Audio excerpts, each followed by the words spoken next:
Bien, solamente para recordar un poquito el concepto de qué es un modelo censurado, voy a partir de la notación ni siquiera general, sino más bien concretamente de la aplicación que quiero ver hoy, que es el modelo TOBIT. Hay muchas aplicaciones que existen dentro de los modelos censurados. Este, digamos que si ustedes quisieran tal vez graficar el problema, en general lo que se van a enfrentar es que la censura puede estar de las siguientes maneras, ¿no? En general, cuando nosotros analizamos una variable y, la que sea una variable dependiente, la que queramos, el ingreso de las personas, el gasto de los hogares, um, eh, por ejemplo, también otras variables como demandas u ofertas de servicios, ¿no? Si fueran correctamente, si digamos, si los datos se comportaran de forma, digamos, bien comportados, se deberían ver como una función de esta manera, ¿no? Con sus respectivos sesgos, ¿no? Tal vez un sesgo hacia la izquierda, hacia la derecha, pero deberían de verse de esta manera. Cuando enfrentamos censura, lo que tenemos es que hay un valor B, a partir del cual se acumulan muchísimos valores de la distribución en este punto. Incluso sabemos que antes del B no existe información, entonces lo común es que pase que tengamos una función de densidad que inicia justo en este punto y que probablemente decae muy rápido y toma la forma de la curva blanca, muy probablemente. Eso es lo que seguramente pasaría. Entonces, lo que tenemos es una censura justamente en B. No obstante, en realidad, digamos, en el mundo ustedes van a enfrentar de los datos, lo que van a encontrar es que la censura no necesariamente está en un solo punto. Puede ser la situación en la cual la censura esté en más de un solo punto. Hay situaciones en las cuales las curvas se ven como en este caso, hay un punto B y hay un punto C, digamos, en el cual, digamos, los datos están censurados aquí, hace la forma de la curva y se vuelve a censurar en C. Entonces, digamos que tienes dos tramos censurados, tanto A y B, donde la información no está completa. Entonces, pero, digamos, lo que yo voy a hacer hoy es ver el caso más sencillo, que es el caso solamente censurado por un tramo. Incluso podríamos decir que hay censuras que pueden estar en medio de la función de distribución. Son situaciones en las cuales, por ejemplo, valores muy cercanos a la media están no observados, ¿no? Digamos, son casos probablemente, voy a utilizar una palabra, digamos, un tanto exóticos, si lo queremos llamar así, pero es posible.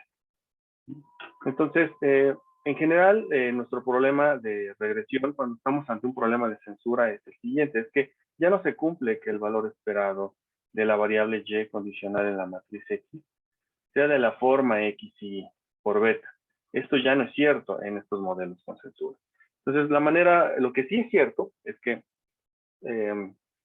para aquellos valores que están por encima del valor B, que censura, digamos, el valor que está censurando la información, digamos que tenemos una situación como esta, ¿no? Digamos que tenemos y es igual a 0 porque está censurada nuestra información o el valor que acumula la mayoría de los valores es 0. Siempre que hay una variable latente y pelitos, que decimos que cuando es menor o igual que b, todos los valores se acumulan en C. Y tenemos y igual a y y pelitos si y es mayor que b. Entonces digamos que para todos los valores que están por encima de b se comportan de forma, eh, um, digamos, bien comportados, ¿no? No quiero decir normal, pero se comportan de la forma habitual. Entonces, eso quiere decir que si la recta de regresión general, que es esta forma, ya no es válida, entonces lo que sí es válido es un modelo alternativo, que es el modelo en el cual la esperanza condicional de y, pero y pelitos, condicional en la matriz X, esta sí es de la forma X y por beta. Y esta sí lo es. Entonces, los modelos TOBIT lo que va a hacer es estimar la función, digamos, la recta de regresión para aquellos valores que están por encima de la censura y además hacernos un factor de corrección por ese hecho. Al final lo que significa es que nuestra estimación lo que va a hacer es capturar la recta de regresión condicional en que observamos que no hay censura. Así es como se deberían leer los resultados. Entonces, cuando hagamos una regresión a través del modelo Tobit, diremos que los parámetros o los coeficientes estimados serán válidos siempre que no estemos en el lado censurado de la información. Eso quiere decir que entonces los betas que encontremos estarán ligeramente modificados porque tendrán la corrección propiamente del efecto de la corrección por censura. Bien, me voy a ir a Python a la aplicación concreta. Entonces, lo que voy a hacer en Python es estimar ambas cosas. Voy a estimar el modelo OLS y el modelo Tobit y veremos una comparación hasta el final. Entonces, voy a ir a la clase de Python de hoy. Y la clase que quiero conversar con ustedes hoy es datos censurados parte 2, que es este archivo. Si ustedes lo abren, verán este archivo, este notebook que estoy mostrando ahora. Bien, las bibliotecas que voy a ocupar son las convencionales, que ya conversamos en la clase pasada. Leo el archivo de datos. En el archivo de datos lo que tengo es todas estas columnas. Esta es la columna de información que tengo. Entonces, lo que tengo es información de la Encuesta Nacional de Ingresos y Gastos de México, la ENIC. Y voy a utilizar algunas variables dentro del ENIC, dentro de la información de los hogares, para estimar una demanda de gas LP. ¿Vale? Entonces, básicamente lo que voy a hacer es construyo un precio por kilogramo del gas LP, el precio pagado por los hogares, y trataré y construyo el gasto que realizan los hogares. Entonces, trataré de encontrar cuánto del precio explica el consumo. No obstante, en el Inter tengo que utilizar otros controles y esos otros controles tienen que estar asociados, por ejemplo, a variables como el ingreso, ¿no? El ingreso, digamos que la decisión de consumo de los hogares no solo depende del precio, sino también depende del ingreso y probablemente de otros factores como infraestructura misma, ¿no? Es decir, por ejemplo, si en el hogar existe una infraestructura para consumir el combustible y otras variables que también serían de interés. Vamos a hacer una revisión muy sencilla, no la vamos a complicar muchísimo porque podría ser tan complicada como quisiéramos, porque podríamos incluir otros factores como el número de integrantes, por ejemplo. Y la única complicación que le voy a incorporar es tratar de identificar si la sustitución a través de otro combustible como el gas natural puede tener un efecto sobre el consumo. ¿Vale? Ahora bien, en realidad el modelo adecuado para esta estimación que voy a hacer debería incorporar precios del gas natural, no propiamente la variable que voy a utilizar, que un poquito más adelante las comento, pero en realidad ese debería ser el modelo correcto, pero digamos que la información, es, digamos, lo que tenemos es lo que está disponible y con esto es lo que vamos a trabajar. Bien. Entonces, hagamos el siguiente análisis de regresión. Entonces, lo primero que voy a hacer es tomar el data frame que acabo de importar desde el archivo Stata y voy a seleccionar solamente aquellos hogares, voy a hacer un filtro de aquellos hogares que dicen que gastan en gas natural cero. Entonces, ¿qué es lo que estoy haciendo con este filtro? Lo que estoy haciendo es, digamos, estoy eliminando de mi tabla de datos aquellos hogares que ya consumen gas natural, porque estoy suponiendo, uno de los supuestos que estoy incorporando en esta regresión, es que si el hogar ya gasta en gas natural, ya no debería yo de considerarlo para la estimación de la demanda de gas LP, puesto que son sustitutos, digamos que no pueden convivir en un mismo gas. Digo, al menos eso me haría pensar lo lógico. Después de que he explorado el tema, la verdad me he sorprendido con algunos ejemplos de hogares que dicen que gastan en ambas cosas, pero vamos a suponer que esos datos aberrantes no existen. Entonces, elimino de mi tabla de datos hogares a través de con esta función, bueno, con este filtro, y ya. Entonces, digamos que mi tabla original tiene 70,000 registros, más o menos. Cuando hago este filtrado de información, me quedo con una tabla más pequeña, con cerca de 65,000 registros. Entonces, digamos que hay como unos 5,000 hogares que dicen que tenían ambos combustibles, algo que es como raro, ¿no? Pero eso es lo que dice la información. Si imprimo la columna de logaritmo del gasto en gas LP, tengo un problema de que hay muchos datos que son NA. Es decir, cuando construí la variable logaritmo, muy probablemente estos hogares estaban en 0, entonces aplico una función logaritmo, se vuelven NA, ¿no? No puedo calcular el logaritmo para 0. Entonces, lo que voy a hacer es un reemplazo y voy a utilizar una función de Python que se llama fillNA. Esta función fillNA lo que me permite es rellenar los missing values o los NA con un valor que yo decida. Entonces, el valor que yo voy a decidir imputarle a los NA va a ser 0. Pudo haber sido cualquier otro valor, sin embargo, yo voy a decidir que el valor que le voy a imputar a los NA son ceros. Entonces, ¿cómo lo hago? Bueno, tomo la columna que se llama logaritmo de gasto de gas LP. Le digo punto, utiliza el método fillNA. Entonces, el método es el llenado de NA. Utiliza el 0 y con inplace lo que le estoy diciendo es reemplaza, ¿no? Reemplaza.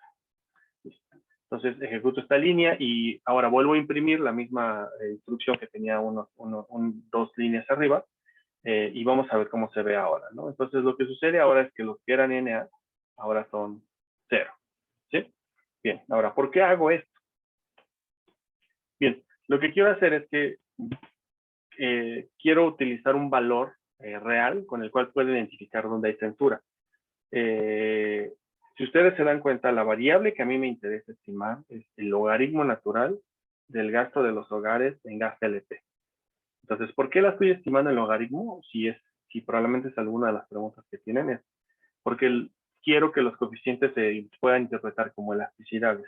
Entonces, voy a estimar el logaritmo del consumo y el logaritmo del precio. De tal manera, el coeficiente asociado a esta variable tendrá una interpretación de elasticidad. Esa es la razón. Bien. Entonces, ahora, imputo los NA con ceros porque voy a utilizar el 0 como identificador, como mi valor B, el valor B donde se está observando la censura. Entonces, con él voy a decir que todos los elementos que tengan en la variable logaritmo natural de gas LP un valor de 0 serán los valores a partir de donde se está censurando la muestra. Ahora, previo a hacer eso, lo que voy a hacer es otra cosa que solemos hacer mucho en economía. De hecho, algunos compañeras y compañeros de ustedes me preguntaban sobre qué pasaba cuando, por ejemplo, tienes muchos NA en otras variables que también quieres utilizar para estimar. Bien, lo correcto sería rellenar esos NA con algún método de corrección por missing values. Por ejemplo, imagínense que tienen un hogar que dice que enfrenta un valor, digamos, de ingreso no disponible, o sea, NA, un NA. Las dos alternativas que tienen son rellenar ese valor con, por ejemplo, el promedio de los hogares parecidos a ese hogar. Entonces se vuelve un problema de match. Es decir, hay que buscar qué hogares se parecen a ese hogar para imputarle un ingreso muy parecido y que entonces, digamos, la información esté completa. Sin embargo, lo que tradicionalmente hacemos los economistas es que en realidad borramos ese tipo de registros. Entonces, yo voy a utilizar este último camino, que es borrarlo, porque este no es propiamente un paper absolutamente académico. Si fuera académico en el sentido de que estuviera yo buscando publicar algo, entonces muy probablemente sí haría un esfuerzo por corregir esa ausencia de información. Pero como no es el caso, entonces simplemente voy a eliminar esos registros. ¿Cómo lo hago? Lo voy a hacer de la siguiente manera. Voy a tomar el data frame que se llama gas LPDF2, que es el data frame con el que estoy trabajando, y le voy a decir a Python que borre todos los que tengan NA, es decir, si en algún valor de alguna variable tiene NA, que lo elimine, ese renglón lo elimine. Entonces, y lo voy a guardar en un nuevo objeto que se va a llamar gas LPDF3. Ejecuto esta instrucción y de tener 65,000 registros, tengo ahora solamente 14,000. Entonces, pierdo muchísimo de la muestra, ciertamente. ¿no? Ahora, en mi exploración posterior a este efecto de reducir la tabla, una de las cosas que encontré es que principalmente pierdo hogares que están en zonas rurales, donde la información no está completa en términos de, por ejemplo, acceso a infraestructura o ingreso también, probablemente también, y el precio que dicen que pagan por el gas LP no está necesariamente completo. Entonces, esos son principalmente los datos que pierdo. Pero bueno, entonces, como ustedes verán, la potencia de estimación de esta regresión es sumamente reducida y se restringe a de los 70,000 hogares en la muestra solo 14. Bien. Ahora, hagamos un plot muy sencillo, ¿no? El plot que nos permite identificar que efectivamente hay censura. Bien. Voy a hacer un plot del gasto en gas LP. Y vamos a ver que cuando hacemos el plot, lo que nos damos cuenta es que justamente está acumulada la información muy cercana al cero. Entonces, seguramente hay censura en el cero. Esto es lo que al final del día está a hacer con esto. Entonces, voy a crear una nueva variable que se va a llamar sense para identificar la censura. Y esta variable sense va a tomar el valor de 0 de entrada, ¿no? De entrada voy a poner una columna de puros ceros. Luego, voy a entrar al data frame, a cada uno de los renglones, voy con la función log. La función log me permite localizar casos concretos. O sea, por ejemplo, puedo filtrar de una manera más fina por utilizando, ¿cómo se llama? Utilizando otros campos para evaluar el filtrado. Entonces, voy a filtrar de la siguiente manera. Voy a tomar la columna que se llama logaritmo natural del gasto en LP y voy a identificar aquellos que tienen exactamente el valor de 0 en esa columna. Entonces, todos aquellos que tengan exactamente el valor de 0 en esa columna, quiero que la columna sense se reemplace el valor de 0 por un valor de -1. Entonces, lo que voy a tener es que la columna sense, que es la abreviación que utilizo para censura, identificará con 0 aquellos valores que no están censurados. Y aquí identificará con -1 aquellos valores que son parte de la censura. ¿Sí? Esto lo hago porque el algoritmo que voy a utilizar para estimar el modelo TOBI necesita que le indique quiénes son los datos que son censura y quiénes son los datos que no son censura y que en realidad los valores que tiene son correctos. Entonces, yo tengo una regla muy sencilla, ¿no? Que es aquellos que tienen el logaritmo natural del consumo de gas LP valor de 0 son censurados y los que no, no lo son. Ejecuto esta línea, entonces, si ustedes van al final, van a ver una columna adicional que se llama sense, y el 0 va a estar asociado a aquellos que tienen el logaritmo natural del gas LP en 0. Bien. Ahora, voy a hacer, ahora sí ya de mi definición de variables, para estimar mi modelo TOBI. Entonces, mi variable y va a ser la variable que se llama L gasto gas LP. Entonces, tomo del data frame esa columna y mi matriz X van a ser la siguiente.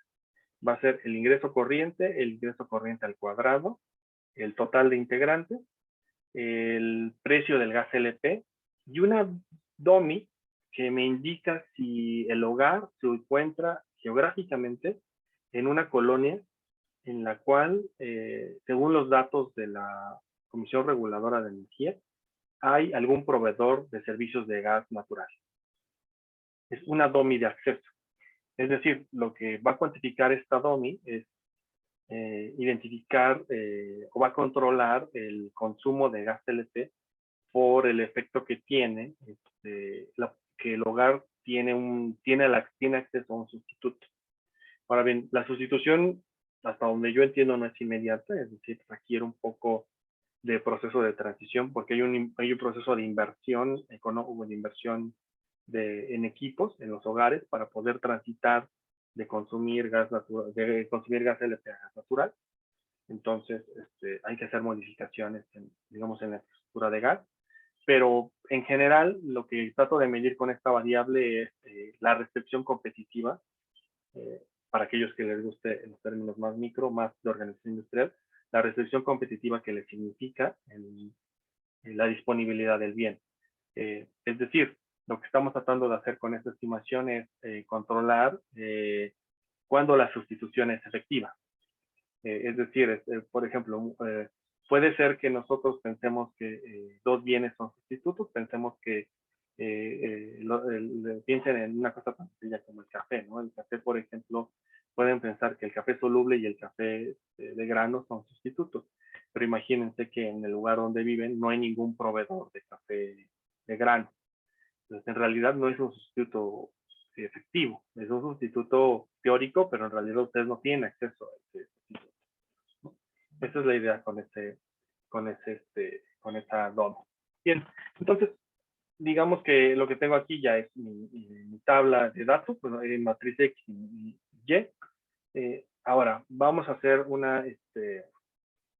contabilicemos cómo están las censuras. Entonces, bien, según mi conteo, yo voy a tener 8,713 hogares que están con la variable censura en 0. Quiere decir que para estos hogares tengo información. Es decir, esos son los hogares que están por encima del consumo 0. Entonces, hay algo para ellos.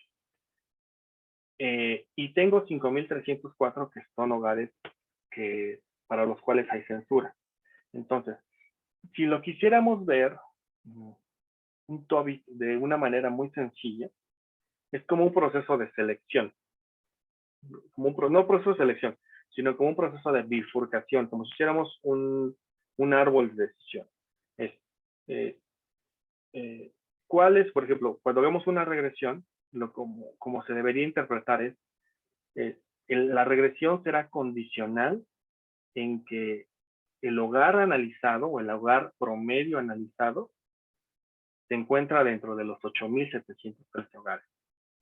Entonces, una forma muy sencilla de aproximar este problema es solamente ver esta proporción. ¿Cuál es la probabilidad de que el hogar esté del lado no censurado? Pues bueno, es la división de 8,713 respecto de los 14,000 hogares. Entonces, esa probabilidad debería de ser un valor que debería ajustar la estimación, porque estamos haciendo una probabilidad condicional, es decir, estamos encontrando una media condicional. Entonces, eso es en general lo que hace un TOBIT. Bien, ahora, voy a utilizar un modelo TOBIT. Para estimar este modelo TOBIT, voy a utilizar una función que importé al inicio en las bibliotecas y era un script de Python. Entonces, si ustedes se regresan al inicio, verán que una de las cosas que importé es este objeto que se llama TOBIT. Y le dije, from TOBIT, importa con asterisco, significa importa todas las funciones que estén dentro del script, que se llama TOBIT. Pues va, voy a regresar hasta abajo. ¿Dónde estaba? Bien. Si ustedes se van a su carpeta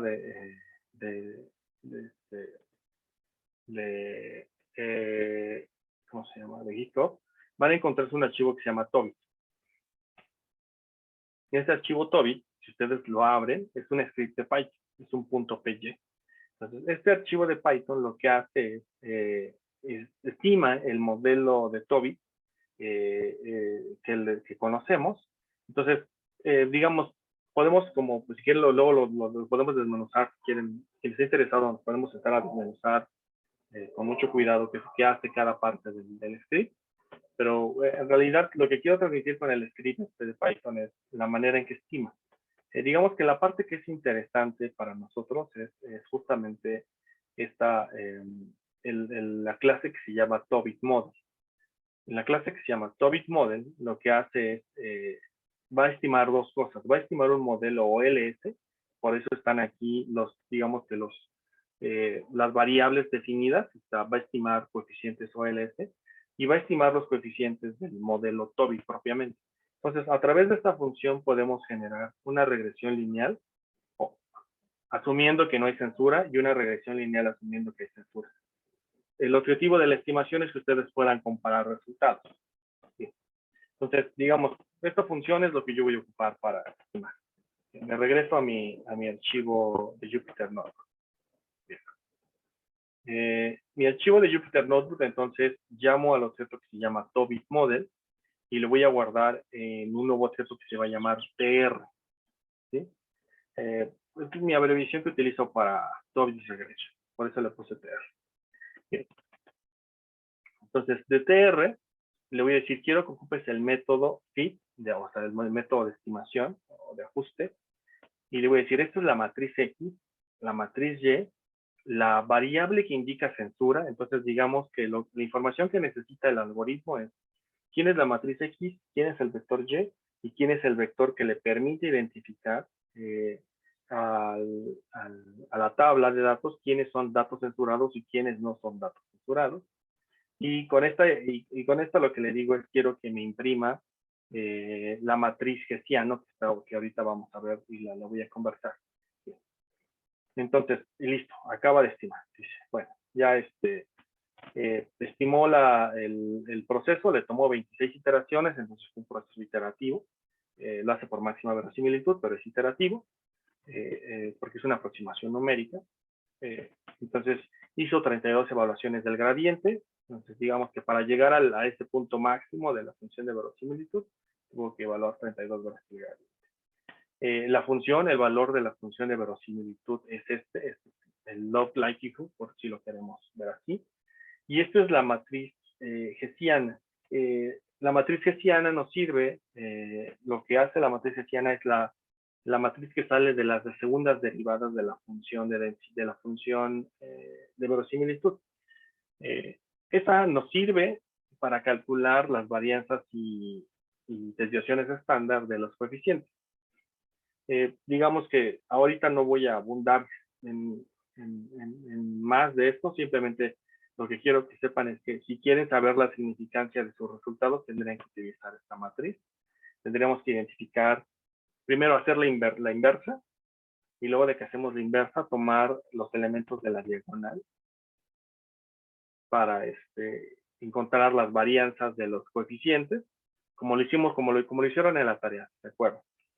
Para tomar los coeficientes y entonces poder construir la prueba Z asociada a este problema y por lo tanto la significancia.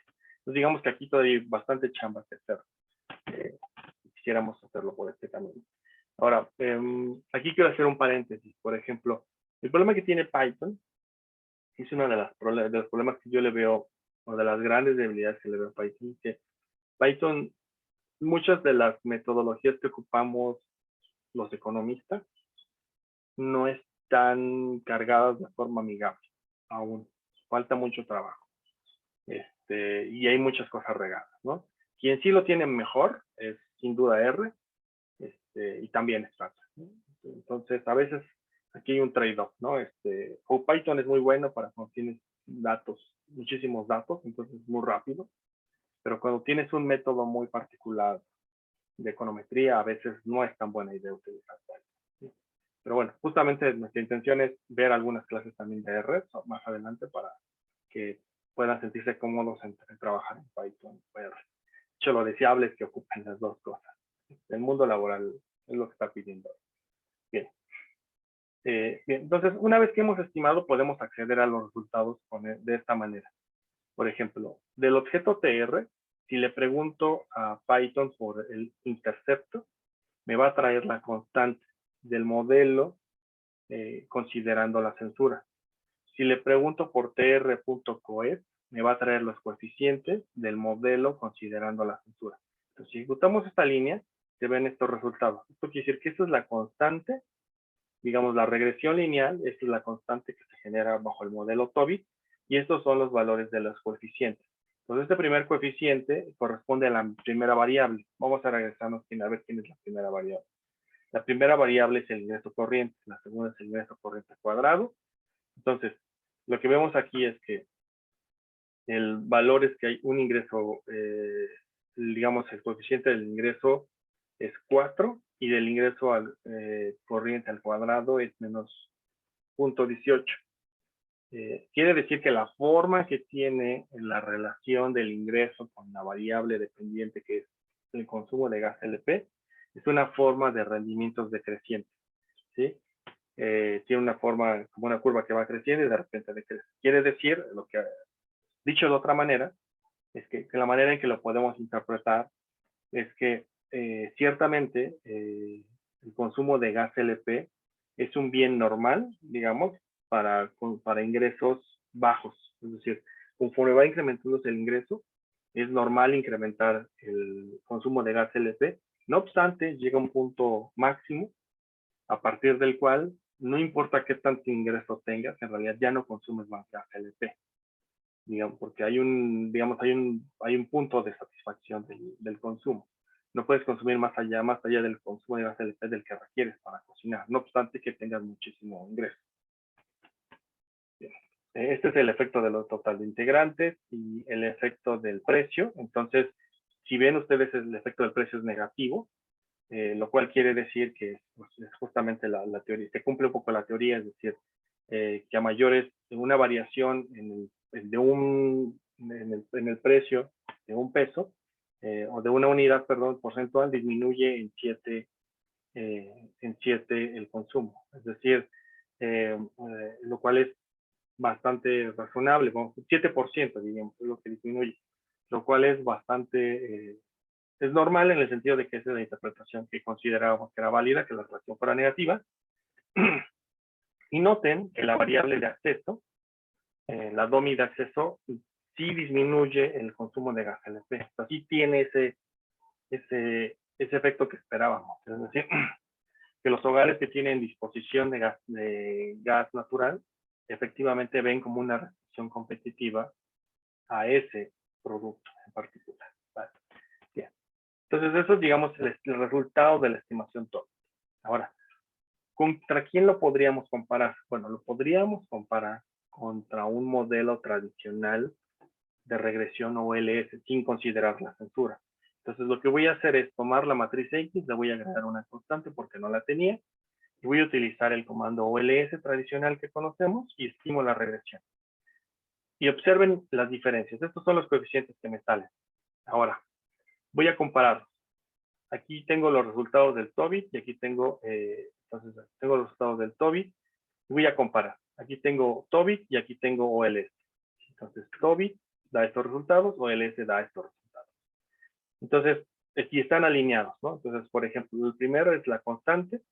En el caso del modelo OLS, sin considerar la censura, me sale que la constante es 2. Entonces, pero considerando que hay censura, en realidad la constante es 4.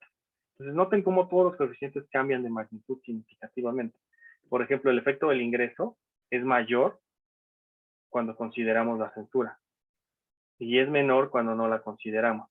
La razón es sencilla, es que cuando no hemos considerado la censura, lo que hace la regresión es que asume que el valor 0 está altamente presente en nuestra base de datos, es un valor, es un resultado del proceso generador de datos que es normal, lo cual no es cierto, porque en realidad nosotros sabemos que los hogares que dicen que consumen 0, no es que en realidad estén, digamos, dadas sus características, estén consumiendo 0, porque así lo deciden, sino más bien porque hay un factor que probablemente los obliga a consumir 0. Un factor que no necesariamente está considerado dentro de las variables como son ingreso, el total de integrantes y el precio mismo. Puede haber otros factores, como por ejemplo, tener acceso a otros productos como carbón o leña, que puede sustituir en alguna medida para hogares de bajos ingresos el consumo de gas LP. ¿Sí? Notemos que, por ejemplo, digamos que lo interesante también de la estimación es cómo cambia el efecto de la variable de acceso. Noten cómo es que la variable de acceso para el caso OLS es positiva y para el caso TOBIT es negativa. Lo cual querría decir que si modeláramos esto sin censura, diríamos que la presencia de infraestructura de gas natural no es una restricción competitiva para el gas LP. Pero si consideramos la censura, en realidad sí lo es, lo cual suena más, digamos, más intuitivamente correcto, ¿vale? Bien, con esto acabo esta parte de TOBIT y y modelos censurados y, bueno, truncados hasta la clase pasada. ¿Alguna duda con esta parte?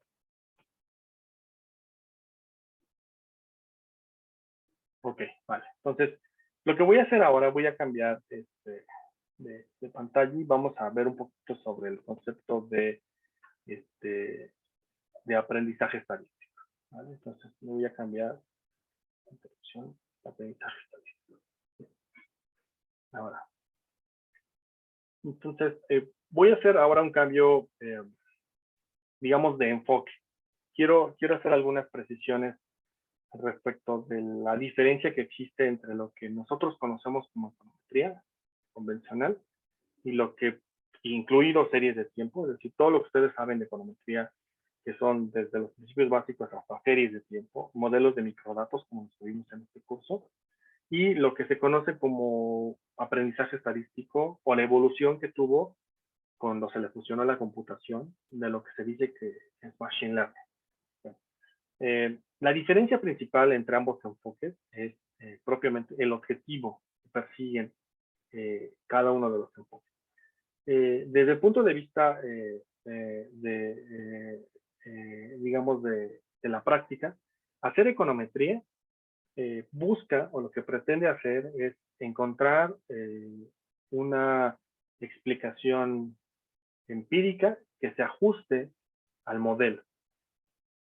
Es decir, lo que hacemos normalmente los economistas es construimos un modelo teórico. ¿Sabes? Por ejemplo, ¿cuál es el modelo teórico más común que hacemos los economistas? El modelo de la demanda, ¿no? Es decir, siempre hemos pensado que los precios determinan la cantidad demandada y la relación entre ambos es negativa. Eso en estricto sentido es un modelo teórico, ¿no? No hay nada más digamos, en la realidad que nos permita explicar ese fenómeno más allá de las observaciones mismas. Entonces, lo que hacemos es hacer una regresión para validar que ese modelo es cierto. Bien, ahora, si nos cambiamos ahora hacia el lado del machine learning, del aprendizaje estadístico, en realidad no queremos encontrar evidencia empírica para justificar un modelo. De lo que trata el aprendizaje estadístico, el machine learning, es de encontrar correlaciones, puramente correlaciones, y encontrar predicciones lo más precisas posible. Es decir, cuando ustedes hagan machine learning, probablemente se van a preocupar muy poco por el modelo teórico que está detrás.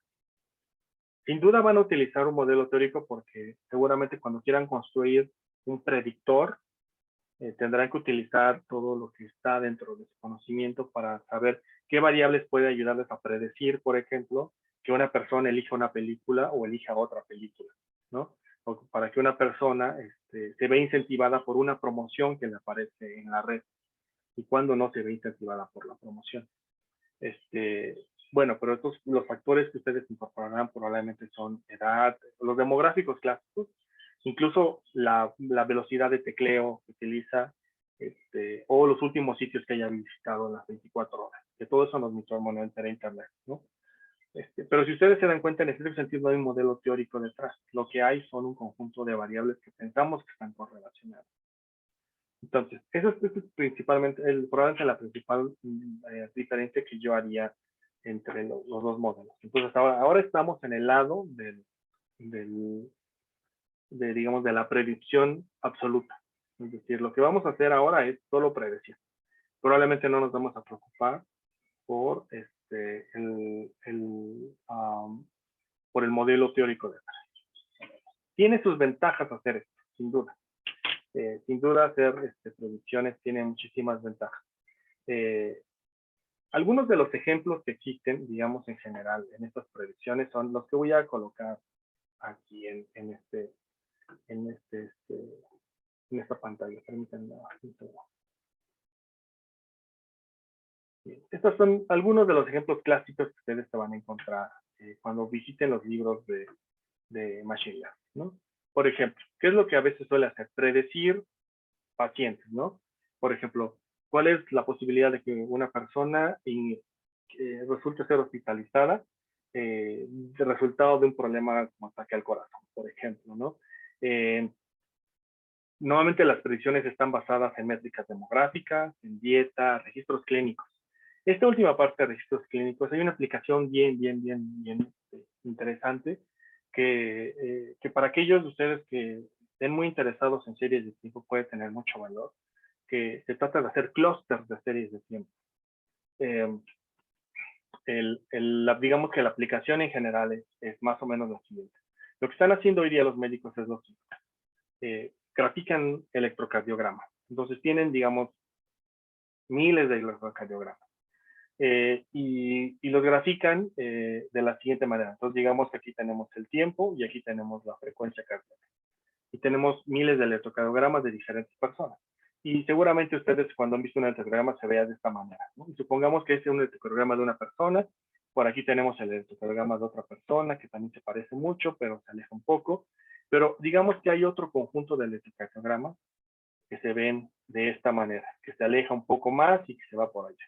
Entonces, lo que están haciendo los médicos hoy día es, por ejemplo, para hacer diagnósticos más oportunos, es utilizar toda la información histórica que tienen y ver si, por ejemplo, estos fenómenos atípicos, como este electrocardiograma azul que se sale del clúster, digamos, piensen que las curvas rojas son un clúster, aquellos que se salen del clúster, y ver si esos están asociados a padecimientos particulares o pueden generar un problema posterior para el paciente.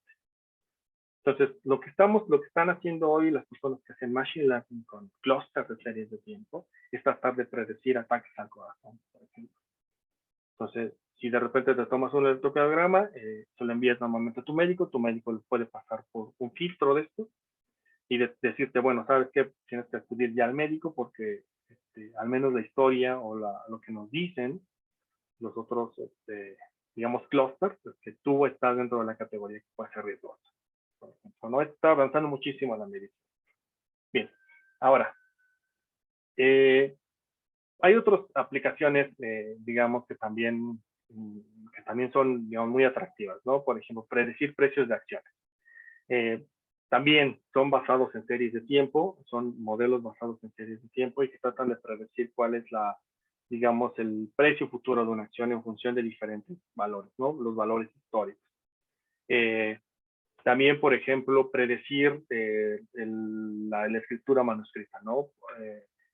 Por ejemplo, todos estos, digamos, lectores de textos que se conocen como OCR, que tratan de predecir, por ejemplo, imagínense que yo escribo, bueno, mi letra ustedes ya la conocen, bastante, pero este es mi 5, ¿no? Para mí ese es un 5. Entonces, hay modelos hoy de Machine Learning que lo que hacen es que comparan digamos, 5, lo vuelven píxeles, lo separan en píxeles, y lo comparan contra otro conjunto de datos, digamos, de entrenamiento, así se le dice, conjunto de datos de entrenamiento, de otras personas que han escrito también el número 5, y otras personas que han escrito la letra S, y tratan entonces de clasificar si este objeto que yo escribí es un 5 o es una S, para traducirlo hacia las máquinas, ¿no? Por ejemplo, esa es otra aplicación muy interesante que da origen a lo que se conoce como lenguaje de procesamiento de lenguaje natural. Ahora, también hay otros ejemplos muy clásicos. Si un día tienen la oportunidad, por favor, acérquense muchísimo a lo que hace el C3 en la UNAM, el Centro de Ciencias de la Complejidad. Ellos tienen regularmente seminarios sobre Machine Learning. Tienen un modelo que me encanta a mí, que es un Night Bayes, que hicieron para predecir, por ejemplo, dónde habría oleadas de COVID. Y lo hicieron a través de identificar factores de riesgo dentro de la población. Es un modelo de predicción de aprendizaje de máquina muy, muy eficiente desde mi perspectiva. Bueno, digamos, también sirve para predecir enfermedades. Vale, aquí está el mundo de las aplicaciones. Y no quise poner muchas económicas porque estas son las que ustedes seguramente tienen más en la cabeza. Quise poner otras, ¿vale? Bien, ahora, digamos que dentro del aprendizaje estadístico se suele categorizar de 3 maneras. Anteriormente eran 2 maneras, dos formas en que se solía categorizar y tiene que ver con la forma en la que se ubican los datos, más que la forma en cómo están, cómo tienen o cómo puedes ustedes visualizar los datos. Y déjenme lo pongo por acá para que lo pueda ilustrar más rápido. digamos que en general, lo que ocurre es que hay dos categorías que eran las clásicas que se decían que eran del aprendizaje estadístico. La primera era el aprendizaje supervisado y la otra era el aprendizaje no supervisado. Esas son las dos categorías clásicas. ¿Cuál es la diferencia entre una y otra? Bueno, hacemos aprendizaje supervisado cuando, digamos, que la variable que nos permite analizar los resultados es una variable que está correctamente etiquetada o está etiquetada en realidad. Por ejemplo, es una variable, por ejemplo, que imagínense que lo que queremos es predecir el salario de alguna persona en función de la historia de otras personas, ¿no? Imagínense que tienen un algoritmo que puede predecir el salario futuro o el salario de una persona que decide ingresar al mercado laboral. Entonces, ahí tienen una variable que correctamente identifica el resultado, porque es una variable que es continua, es numérica, pero digamos, está correctamente etiquetada. Otro ejemplo es una variable que, por ejemplo, clasifique las personas que pagan o no pagan un crédito. Entonces, esa es una variable que está correctamente etiquetada, porque sabemos qué personas están categorizadas dentro de las que pagan y quiénes no. Por ejemplo, selección de películas, ¿no? Sabemos qué personas han elegido una película y qué personas han elegido otra película. Por lo tanto, podemos categorizarlas perfectamente. Las enfermedades también. Eso es el aprendizaje supervisado. Ahora, ¿quién es el aprendizaje no supervisado? El aprendizaje no supervisado tiene que ver cuando no tenemos una categoría o una variable que nos permita etiquetar a las personas. Eso ocurre muchísimo cuando hacemos clúster de cosas, por ejemplo. Digamos que los ejemplos tradicionales aquí, piensen en un problema bidimensional de dos variables, digamos X y Y. No tiene ninguna relación, es decir, X no es la explicativa de Y, ¿no? Simplemente son dos variables bidimensionales. Pensemos que estas dos variables bidimensionales son, por ejemplo, no sé, lo que ustedes quieran. Podríamos pensar, no sé, que la variable X, por ejemplo, sea historia clínica con diabetes y la variable Y sea historia clínica con, no sé, déjenme pensar, que todas las enfermedades son terribles, pero cáncer, por ejemplo, ¿no? Entonces, si ustedes pueden mapear esos dos objetos y los ven y digamos que ven nubes de puntos, ¿no? Bien. Lo que trata de hacer el aprendizaje no supervisado es, si sabiendo esta malla de puntos, si podemos encontrar clústeres, es decir, si podemos encontrar áreas dentro de los datos que son claramente grupos, que se comportan aparte del resto de la población. Entonces, trata de identificar si, por ejemplo, este tramo de datos es un clúster que se comporta totalmente aparte del resto de los datos. Entonces, aquí no tenemos propiamente una etiqueta que nos permite identificar a los datos cuando son de un grupo o son de otro grupo. La tenemos que construir. Por eso se llama aprendizaje no supervisado. Los algoritmos que están de este lado son básicamente clúster, son análisis de clúster básicamente, pero no lo reduciría solamente a eso. Hay otros, árboles de decisión y otras que también pueden servir, pero tiene muchísimo valor cuando los datos en realidad no sabes qué tipo de estructura tienen. Entonces, es bastante bueno. Bien, estos digamos que son los dos grupos de técnicas tradicionales del aprendizaje estadístico. Hay uno que es nuevo, pero bueno, no es tan nuevo, pero se ha vuelto muy popular y que se le conoce como el aprendizaje por refuerzo.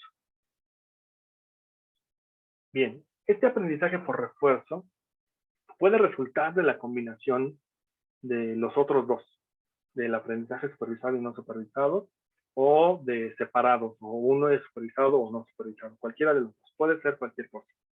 La diferencia o la potencia que tiene el aprendizaje por refuerzo es que se trata de algoritmos, le decimos máquinas, pero en realidad es de algoritmos, que aprenden a base de prueba y error.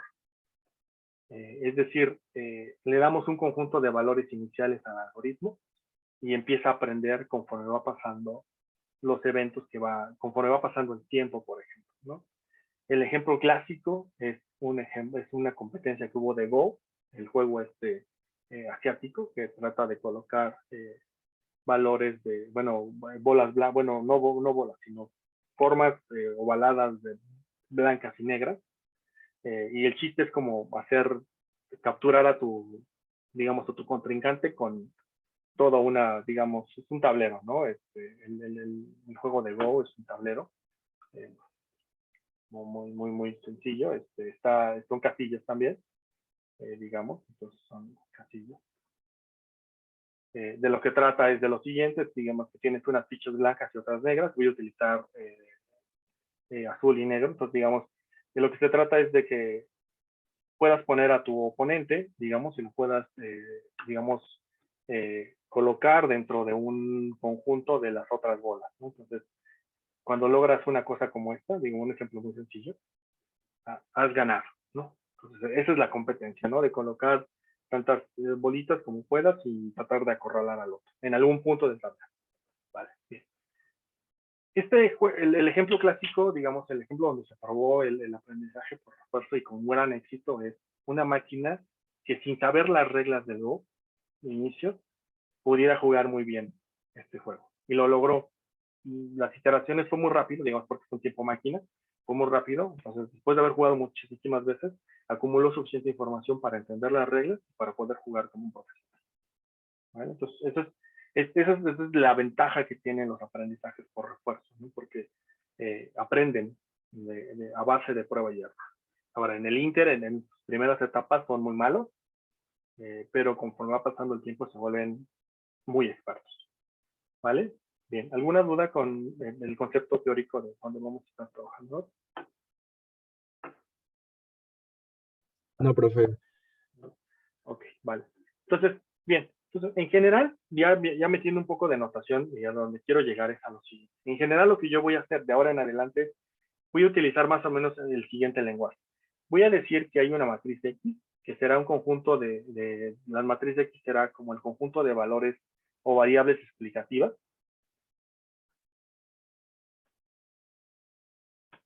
En general, igual que como lo hacíamos en econometría. Y tendré ahora dos posibles variables explicadas o dos posibles variables dependientes. Habrá una que voy a denominar con Y y otra que voy a denominar con una G mayúscula.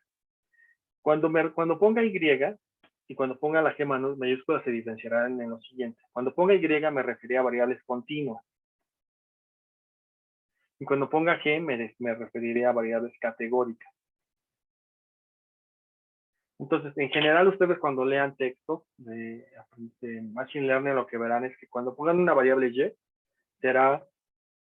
se hablará concretamente de una variable continua. Cuando vean una variable G, estamos hablando de una categoría.